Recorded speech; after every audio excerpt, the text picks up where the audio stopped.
ang simula ng pangatlong araw ng aming paglalakbay. Naawa si ate na kita kami sa waiting shed na tutulog. Pinagkapi kami rito sa kanilang munting bahay. Sa puntong ito, hindi namin lubos akalain na meron palang isang magandang tanawin at ito ang bumungad sa amin.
Thank you.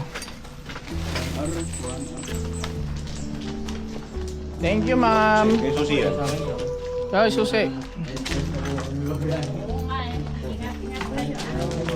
Salamat po sa pakape. Thank you. La Trinidad po ito, no? Hindi, Tublay. Poblay. Tublay. Tublay. Central. Ah, Tublay. Municipality ng Tublay. Tublay. Iba yung La Trinidad. Pero Benguet pa rin. Okay. Sige po. Salamat po. Ayan, sa Tublay.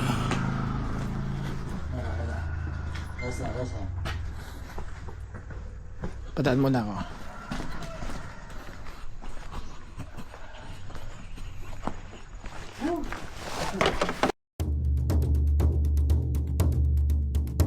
Kailangan na naming magpatuloy sa aming biyahe. Meron pa kaming 12 oras para matapos ang aming ruta.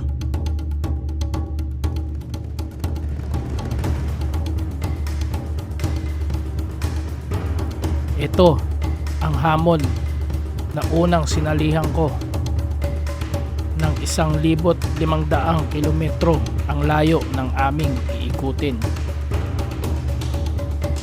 Sa bawat liko, sa bawat pagod, sa bawat puyat na aming nararanasan at mga kondisyon ng mga dinaraanan, marami tayong mga taong nakikilala at mga bagong tanawin na hindi pa natin nakikita. Ito ang aming biyahe. Patuloy na maglalakbay kami upang makita ang ganda ng Pilipinas.